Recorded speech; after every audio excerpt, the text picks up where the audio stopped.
yung pag-uusapan po natin. Ha? Teka lang pala, dahil yung mga partners po natin ay kailangan po nating batiin, no? Isang man po dako ng mundo. Nabati po namin kayo ng magandang umaga dito po sa ating program, Kapihan at Balitaan, DWAY-SM9 Radio.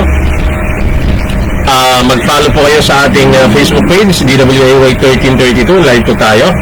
At pag kayo po yung nagawa sa ating pong YouTube channel, please subscribe, DWAY News Channel.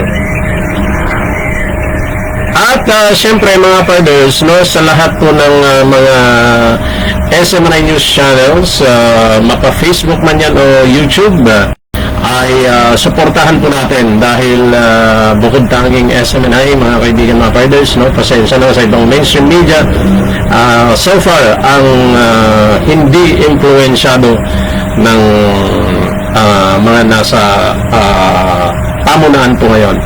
Okay, pag-usapan na po natin na yun po lantarang pagkondena, yung open challenge ng Amerika dito po sa International Criminal Court, ICC, na sinasabi nila hindi nila nare-recognize yung pong authority, yung power ng ICC over sa kanila, sa Amerika, no? At ngayon mga kaibigan, mga partners, hinihikayat nila ang kanilang mga kaalyado na member po ng ICC na umalis na rin sa ICC. Ayun, okay, so mabigat na hamon po yan sa ICC. Of course, Japan is a member, no? Kaalyado po yan ng Amerika. Sino pa ba?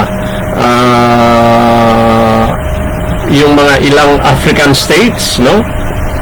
Sumusuporta sa Amerika, of course, pag sinabi ng kanilang kaalyado na superpower, mag-aalisan na, and mukhang ayon po sa mga impormasyon ay may mga member states na, no, lalong-lalo sa Africa, na contemplating to back out or umalis na, no, sa ICC, kung hindi man umalis na, no.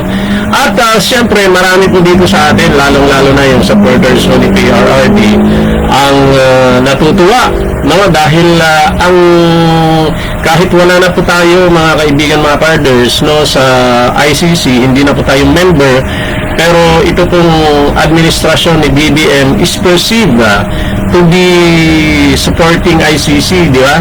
Dahil pinadala nga po nila ang Pangulong former President Duterte diyan po sa ICC without the consent of the former president. Kaya nga po ang term po natin dyan, kinidnap, di ba, at pinadala po sa ICC. Pero sa atin, mga kaibigan, mga partners, pasensya na po sa mga Duterte supporters, ano po, kailangan ba nating magdiwang or i-ano natin, tingnan po natin ito ng merong foresight, no? Bakit ko po nasabi ito, mga kaibigan, mga partners?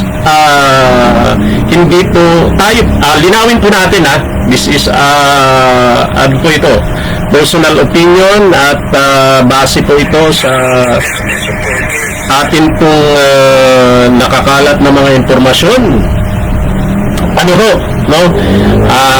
Kaya po natin nasasabi ito na hindi po tayo dapat lubusang magdiwang, although of course tayo po'y natutuwa sa development, mga kaibigan, mga partners, kasi po kung ganyan yung posisyon ng Amerika, ano, anong gagawin ngayon ng anong gagawin ngayon ng BBM administration, di ba? Parang teka, ano bang nangyayari? Bakit ganun ang Amerika? Anong gagawin natin, di ba? So panic mode, siyempre, ang administrasyon po ngayon, di ba? Kasi kung ganyan yung ginagawa ng Amerika, kaalyado ang Pilipinas, sabi ng Amerika, o lahat ng aming mga alay, dapat umalis na rin kayo sa ICC dahil hindi namin nire-recognize yung ICC na yan, sabi ni Uncle Sam, sabi ni Donald Trump, saka ni Rubio, di ba? of course, mga kaibigan, mga bar, sabi nga po natin kanina, hindi naman member ang Pilipinas eh. Kaya lang yung administrasyon, mga kaibigan, mga brothers, sila nagpadala kay PRRD. So anong gagawin nila ngayon? Diba? Kaya natutuwa tayo. Dahil ibig sabihin, may chance talaga, no? Na pag ganyan yung position ng Amerika, ito pong si PRRD ay mapapauwi o may pag-asang mauwi, lalong-lalo na kung yung ICC, mga kaibigan, mga partners, ay mabuwag. Of course, syempre, pag nabuwag na, ano pa bang power authority ang meron siya, diba, para manatili ang former president sa The Hague, diba? Pero again, sabi nga po natin, bakit hindi muna tayo kailangang magdiwang, mga kaibigan, mga partners, diba? Unang-una, meron pa akong nabasang article or hindi ko alam, hindi ko na matandaan kung sino po yung nagsabi, no, kung yun po bang dating FBI, no, na nagpunta na dito, na nagsiwalat ng kabuktutan na ginagawa ng Amerika pagdating sa mga bansang sinasakop, di ba? Pero hindi po masyadong kinagat ng mainstream media po natin, no? At parang ordinary press con lang yung nangyari nung nagpunta po dito, na kung saan sinasabi niya noon, no, na ang Amerika ay gumagawa yan, meron yung mga hidden agenda, no, lalong-lalo na kung pumapasok sa isang bansa. Pangalawa, mga kaibigan, matters, parang nabanggit po yan ni Robert Kiyosaki. Sabi niya na lahat ng ginagawa ng Amerika hindi for halimbawa pabor sa kanyang mga kaalyado or kung ano pa man para sa humanity or kabutihan ng ibang mga bansa, kundi gumagawa yan ng hakbang, mga kaibigan, mga partners, for its personal agenda. So dalawa na yun, mga kaibigan, mga partners, no? Tapos meron pang article na parang nabasa ako na talagang yung Amerika, mga kaibigan, mga partners, kahit kaalyado ka, no, hindi basta yan nga gagawa ng isang hakbang na wala silang mapapakinabangan, walang balik sa kanila. Now, mga kaibigan, mga partners, last week, no, napanood po natin yung interview ni Alvin and Torrisen dito po kay Mayor Baste na nasa Netherlands, nasa The Hague, no? So nagkaroon po ng kunting salo-salo yung mga PRRD supporters doon po sa PRRD Street, at tinanong, no, si Mayor Baste ni Alvin and Torrisen kung ano yung kanyang posisyon, kung ano yung kanyang pananaw dito po sa pakikipag-away ng Amerika dito po sa ICC. At yun na nga, mga kaibigan, mga brothers, sinabi rin ni Mayor Baste, no, na hindi siya masyadong, ano bang tawag natin dyan, hindi siya masyadong kumbinsido doon sa ginagawa ng Amerika, kasi precisely yung sinabi rin niya na hindi niya alam, no, baka merong iba pang agenda ang Amerika. At nitong mga nagdaang araw, mga kaibigan, mga partners, meron po tayong nakitang mga impormasyon, no, na ito hindi natin masyadong binigyang pansin po, mga kaibigan, mga partners. Yun pong tinatawag po nilang tama ba, Pax Silica, no? Pag-usapan po natin ito sa mga susunod na araw, pero meron kasi daming nakitang article, mga kaibigan, mga partners, pagdating po dyan, no, na medyo mabigat-bigat. Yun pong ano po niyan, to give a background doon po sa Pax Silica na yan, parang yan po yung pinakalaki, mga kaibigan, mga partners, ng parang AI or anong tawag natin dyan, basta pagdating sa technology, mga kaibigan, mga partners, na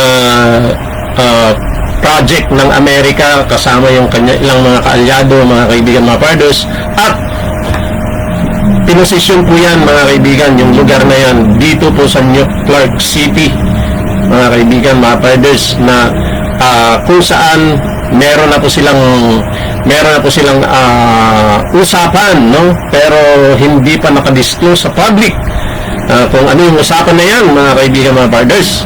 ano ho, at by November daw, no, ay magkakaroon po ng signing, no, in time doon po sa Asian Summit na kung saan ang Pilipinas po ang host. So titingnan po natin ano pong relasyon niya dyan sa sinasabi. Pinag-uusapan po natin ngayon, pag-uusapan po natin, no, sa mga susunod na araw. Pero ang unang, yan yung pangalawang punto na tinitingnan po natin. Pero yung unang punto, mga kaibigan, mga parders, at ito po ay wala pa namang basihan, no? Ang basihan lang po natin dyan is yung sinabi ng FBI, former FBI agent na o CIA agent na gumagalaw ang Amerika, hindi para sa kanino man, kundi para sa kanyang sarili lamang, no? Pangalawa na lamang kung ano yung kapakanan ng isang bansa na kalyado niya. Example, Ukraine, di ba? Sinasabi nila, sinusuportahan nila yung Ukraine for its independence, pero meron silang behind doon, meron silang personal interest. Pangalawa, yun pong kung tama yung pagkakaalala ko, si Robert Kiyosaki ang nagsabi, no, na lahat ng ginagawa ng Amerika is mostly more on economic, no, napapabor sa kanila. So ito ngayon, mga kaibigan, mga pars, economic, military, economic and financial, and yung power, di ba, yung control. So pangatlo, yung naging basehan po natin, yung sinabi po ni Mayor Baste. Of course, hindi ko sinasabi na baka merong alam si Mayor Baste, pero di ba, supposed to be matuwa siya, di ba, nung sikip na tinanong ni Alvin and Tourism na, yung Amerika, Mayor, inaaway yung ICC, sinasabi hindi ino-honor or hindi tinatanggap ng Amerika na yung ICC merong control sa mga bansa, no, sa mundo, no, lalong-lalo na kahit yung hindi member, okay, inaaway ng Amerika, di ba? So naggawa na sila ng ilang mga hakbang laban po sa ICC. Pero hindi of course, kung aanuhin mo, di ba, parang sabihin mo, oy, mabuti naman yan at nang sa ganun, di ba? Pero hindi, merong si Mayor Baste, kaya sabi natin baka meron siyang alam, no? So ito ngayon ang isang punto, mga kaibigan, mga parders, kung bakit, no, kailangan nating mag-ingat pa rin, no, sa ginagawa ng Amerika. Meron pong is that information, or sabihin na natin unverified information, pero nasa article po yan, mga kaibigan, mga parders. Nakalimutan ko kung sino po yung nagsabi, no, na doon daw po sa Amerika, mga kaibigan, mga parders, talagang maugong, no, yung usap-usapan na yung daw po government, American government, parang hindi na po natutuwa dito po sa Marcos administration, no? Linawin po natin, hindi ko po sinasabi na totoo po yan, pero meron po tayong nabasa, no, na doon daw nga po sa Amerika, parang usap-usapan, hindi na natutuwa yung American government dito po sa Pilipinas, sa government ni BBM. So kung anong dahilan, no, siguro ang nakikita po natin dyan, mga kaibigan, mga partners, despite po sa ginagawang paninira dito po kay Vice President Sara Duterte, lahat po ng impeachment cases, lahat po ng backup ng mainstream media at kung sino-sino pa, abay, malapit na ang election 2028, mga kaibigan, mga partners, sumirit pa yung popularity ni Vice President Sara Duterte, di ba? Yung latest SWS survey na yan, positive rating siya, si BBM negative, di ba? So baka yan, mga kaibigan, mga partners, isang dahilan bakit nawawalan ng amor ang Amerika, kung totoo man yan, dito po sa gobyerno ni BBM. Pangalawa, mga kaibigan, mga partners, no, kung pag-uusapan yung interest ng Amerika, no, pagdating ng 2028, mga kaibigan, mga partners, kung matatalo yung mga manok ni BBM, anong nangyayari sa Amerika kung maupo po si Vice President Sara Duterte? Diba? Ang possible scenario dyan, mga kaibigan, mga partners, kung ano yung naging policy ni former President Duterte, malamang ganun din yung nangyari gagawin ni Vice President Sara Duterte, di ba? Kaya nga po naipadala si PRRD sa The Hague dahil kung yung mga pwersa na gustong maalis si PRRD, yun din yung mga pwersa grupo na ayaw pong paupuin si Vice President Sara Duterte. Sino po yan, no? Of course, yung US government, hindi na po natin yan, pero most probably ayaw din yung si Vice President Sara yung maupo. Pangalawa, mga kaibigan, mga brothers, yun pong makakaliwang mga grupo, diba? Kasi nasampulan sila, mga kaibigan, mga brothers, diba? Tingnan po ninyo, yung maiingay sa The Hague, yun din yung maiingay dito po sa impeachment, diba? So, isa lang yan. So, sila yung ayaw. Pangalawa, na grupo, of course, yung kampo ni Pangulong Bongbong Marcos.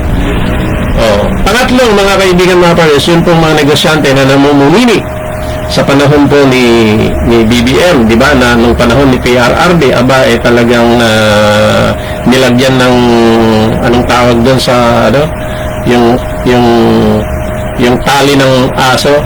Sa dog training meron yung yung training leash, tsaka po yung talaga yung leash talaga, no? Yung training leash sa dog trainer, no? Pag yun, yung nakalus lang siya, pag hinila mong ganun, masasakal yung aso. Parang ganun yung ginamit ni PRRD sa mga oligarko noon, no? Pag ayaw mong magbayad ng tax mo, sige, bahala ka. Papasara kita, di ba? Sabi talagang yung mga oligarko noon. At nung after po na maupo si BBM, anong sabi ng mga businessmen na mayayaman? Puring-puri nila si BBM. Kasi napakadali daw lapitan, diba? Open anytime. Anong ibig sabihin nun, no?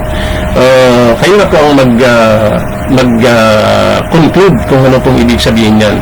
So,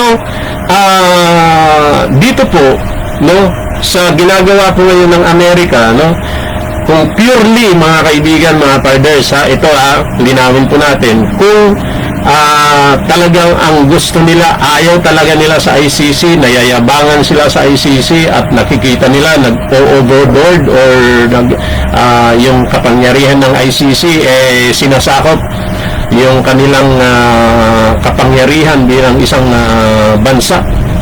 At yun talaga yung dahilan, mga kaibigan, mga friends, wala po tayong dapat ikabahala. No problem, kasi personal nilang yun laban sa ICC, no?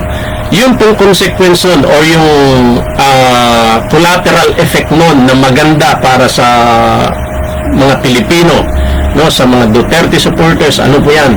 Of course, kung itutuloy ng Amerika yan, babagsak yung ICC, siyempre superpower na yung kalaban ng ICC, kayang-kaya niyang gawin, ginawa na nga, diniktahan na yung kanyang mga alay, umalis na kayo dyan, o sino pang maging kakampi ng ICC, di ba?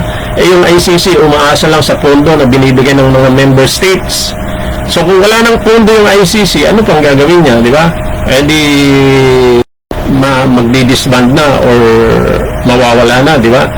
So kung ganun lang talaga yung ng Amerika, purely, no, kadilang laban lang talaga yan dahil for any other reason or any reason, kung naaangasan sila sa ICC at ayaw nila na may mas maangas sa kanila, good sa atin yun, no?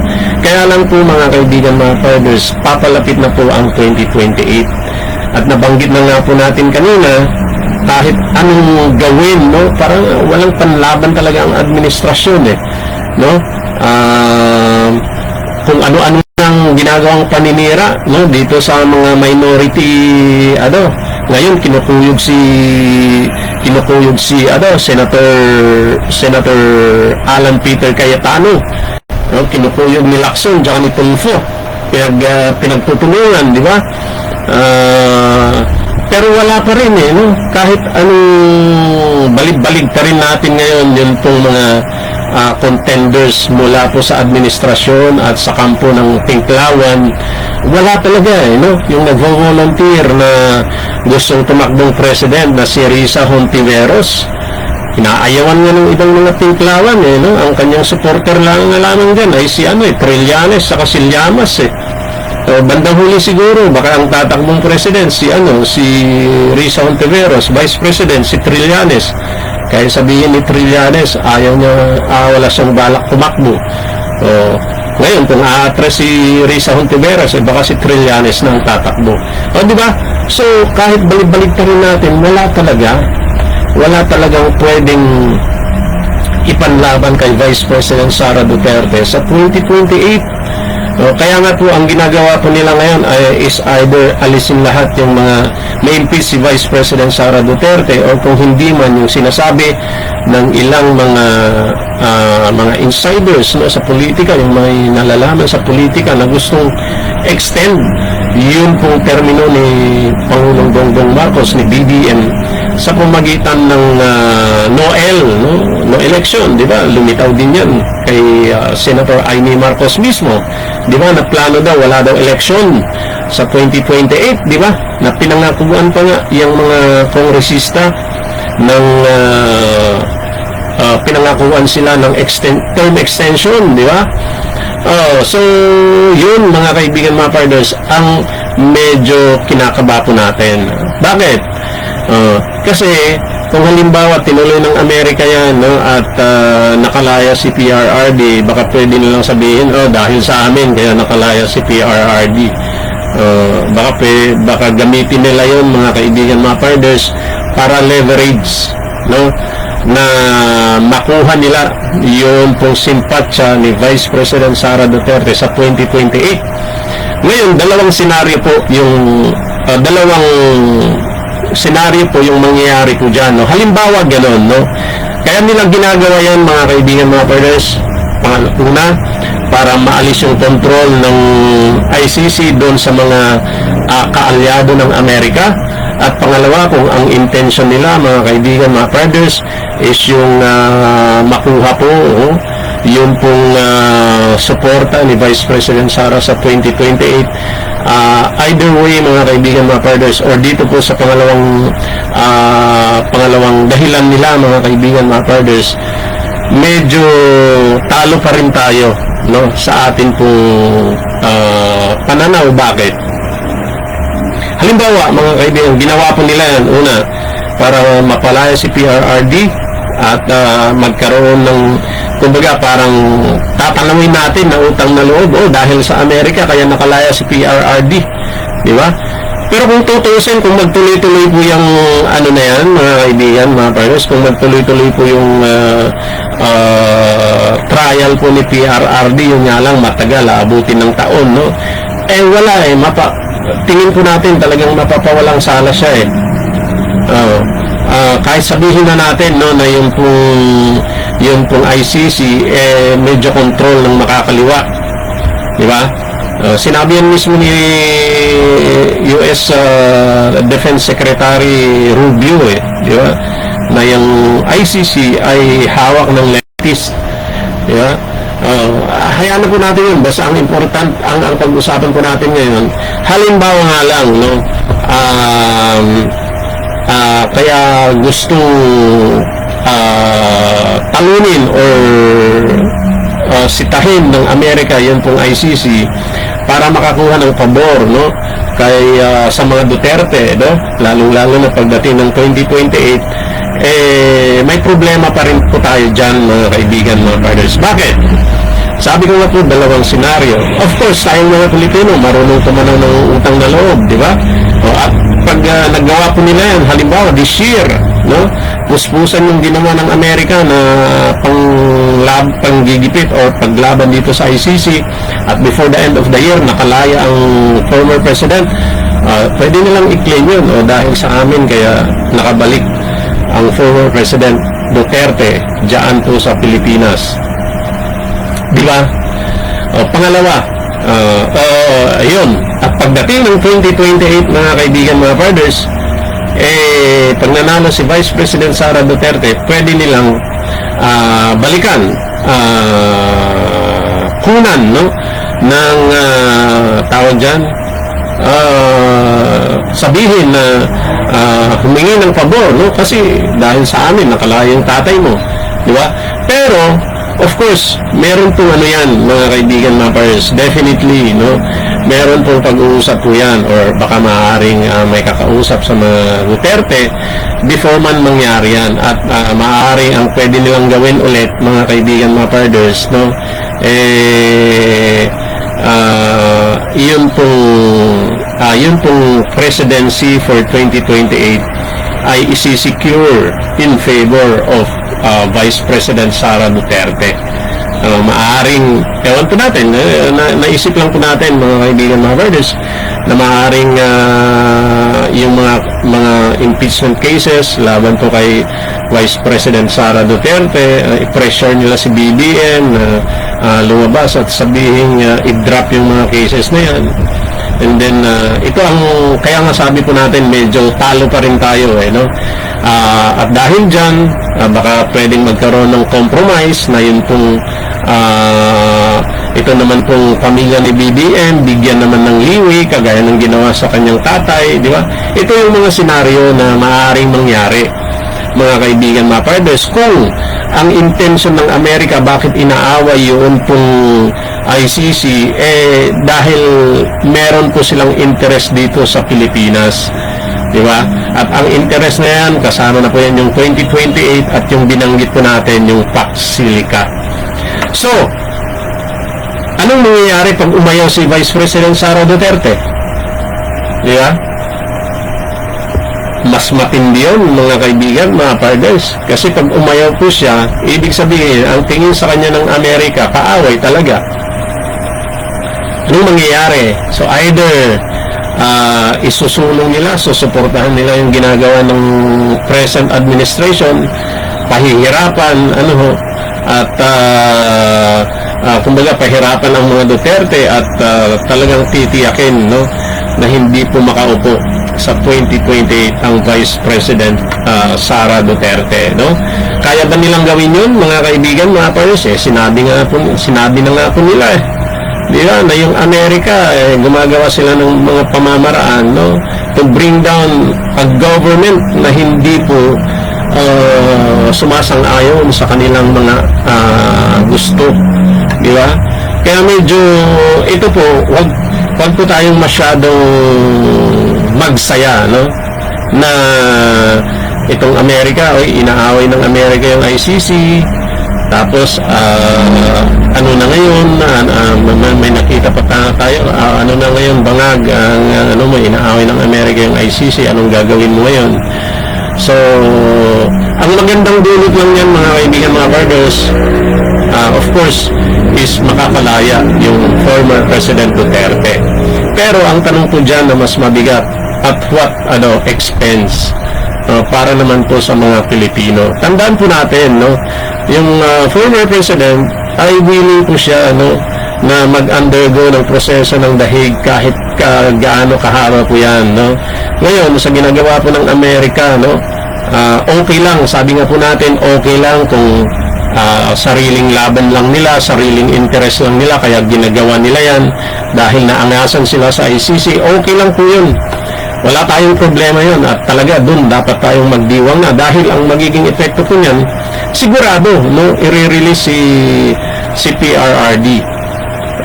Di ba? Kaya lang, mga kaibigan, mga brothers, no, kung ginagawa po nila yan, unang-una, dahil naangasan sila sa ICC, pangalawa, meron silang pangalawang ibang mga interest, like for example, yung maalis sa control ng ICC yung kanilang mga kaalyadong bansa. Pangalawa, yung interest po nila sa Pilipinas.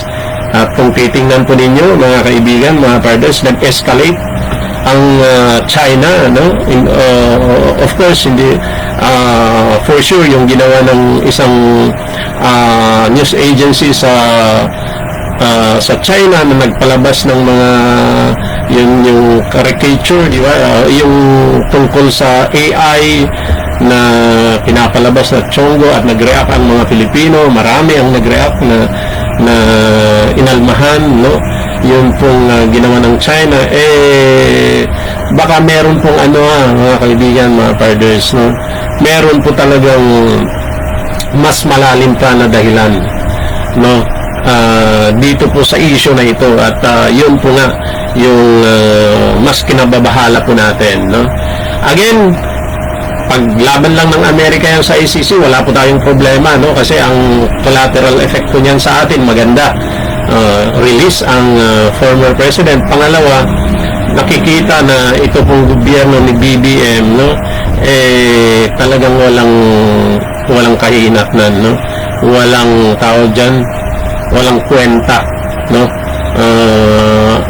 wala pong nagagawang mabuti para sa ating bansa. Pero kung ginawa po yan ng Amerika, hindi lang because naangasan sila sa ICC, kundi ayon, gusto nilang makontrol, maalis sa kontrol ng ICC yung kanilang mga kaalyado. At pangatlo, mga kaibigan, mga brothers, malaki po ang epekto po nito sa 2028 election. Gusto nilang makuha yung simpatsya ni Vice President Sara Duterte. At pangalawa, yung pong issue ng tax silica na sinasabi po natin, medyo madugo po yan, no? At kung tama po yung ating pagkakakilala dito po sa Vice President, na kung saan ang gagawin niya pag siya naupo, mga kaibigan, mga fathers, yung ginawa ng former President Duterte, medyo mau-offend po yung Amerika dyan talaga. At yun, medyo tingin po natin magkakaroon po ng mas mainit, no, na kumbaga pakikipag-ugnayan, no, sa Amerika, no, tsaka po ng Pilipinas. Pero ang isang maganda lang naman dyan, mga kaibigan, mga partners, ang Vice President Sara Duterte ay babae, no, at mas madiplomasya, no, kumpara sa kanyang tatay. So yun yung isang pong nakikita po natin na magiging bentahe, no, kung sakali man, no, na ginagawa ng Amerika yung ginagawa po nila ngayon sa ICC, because meron silang personal interest po, no, yung sa Pilipinas, ano po. At baka yun ang pwedeng makapagbigay ng bentahe po sa Pilipinas. Pero yung usapin ng tax silica, medyo matindi po yun, mga kaibigan, mga partners, na atin pong subukang pag-usapan, no, sa susunod, kasi matindi yun, mga kaibigan, mga partners. Noong una, hindi ko binibigyan ng kung ano yung tax silica na yan, ano bang magiging epekto po nito sa Pilipinas. Pero nung nalaman po natin na yan pala ay yung main office, or ano bang tawag natin dyan, yung main hub ng proyekto na yan ng Amerika, at yung kanyang mga kaalyado ay andyan po, no, sa New Clark City, dyan po sa Tarlac. Nako po, medyo talagang mabigat po ang magiging epekto po niyan, no, sa ating bansa. So yun, mga kaibigan, mga partners, hopefully tayo po mali sa atin pong pag-aanalisa dyan po sa ginagawa ng Amerika po ngayon, dyan po sa ICC na inaaway. And kung inaaway man nila, mga kaibigan, mga partners, hopefully talaga yung kanilang personal interest lang na naangasan sila sa ICC, nayayabangan sila dahil nag-e-encroach yung authority ng kapangyarihan ng ICC doon sa kanilang gobyerno, di ba? Okay po tayo doon, no? Pero kung mag-extend yun pong kanilang interest dito po sa Pilipinas, yun yung medyo kinakabahala po natin.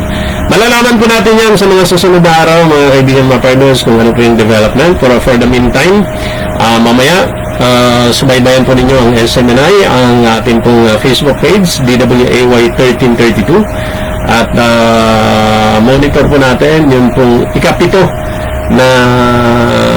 araw ng pagdinig dyan po sa impeachment case laban po kay Vice President Sara Duterte, na sa totoo lang, mga kaibigan, mga brothers, wala pong naitutulong, no, sa ating bansa Siyempre, yung pro-impeachment, sabi nila para sa accountability, ganyan-ganyan. Pero sa totoo lang, no, wala po itong naidudulot na mabuti sa ating bansa. Mas mainam pa sana, madesisyonan na kaagad yan. Hinilang na nga ng defense na i-dismiss Di ba? Sana nga i-dismiss na, no, at balikan po yung flood control issue na yan naman po ngayon ang umiinit, mga kaibigan, mga partners, at ine-escalate na yung laban po dyan, no? Dahil ito pong Senador Cayetano na vocal dyan po sa flood control scandal, binabalikan po ngayon, no? At ito pong si Senator Ping Lacson, no? Meron na siyang sinabi na talagang threat na yun sa totoo lang, mga kaibigan, mga partners. Pagkakakilala natin kay Senator Ping Lacson, of course, yung sinabi po niya doon po sa I don't know kung ano ba yan, yung isang pahayagan na nagkakalap na daw siya ng ebidensya labang kay Senator Alan Peter Cayetano dahil dyan daw po sa teritoryo ni Senator Alan sa Taguig meron din daw pong mga flood control scandal. So yun, no, talagang mainit na mainit yung kaganapan po sa atin ngayon. Sana nga matapos na o sa 2028 itong mga politiko na ito, no, maalis na po sila. Para nang sa ganun mapalitan naman ng mga bago na makakapagsilbi or makakapagbigay talaga ng serbisyo sa taong bayan ng hindi inuuna yung kanilang mga sarili. Kakalungkot, di ba? Tingnan po ninyo yung nangyari pong mga pagbaha, no, sa iba't ibang lugar po diyan sa ating bansa. No, kawawa po yung mga tao, no? Yan po yung epekto ng corruption dito po sa ating bansa. Kaya nga po nung nagtangka po si Pastor Apollo C. Kibuloy na pumalaot sana diyan po sa mundo ng politika para sabi nga po niya zero corruption, kasi yan po yung pumapatay sa ating bansa. Unfortunately, no, nagkaroon, hindi naman natin, pero parang sabihin na lang po natin na hindi pa napapanahon, no? Kumbaga namamayagpag pa yun pong kampon ng kadiliman, no? At sana mabuksan yung isipan ng mga Pilipino na kailangan po nating magbago muna tayo sa ating mga sarili bago po natin makamit yung ating inaasam na maayos na pamumuno dito po sa ating bansa. Okay, so hanggang dito na lamang. Maraming salamat po sa lahat ng ating mga partners.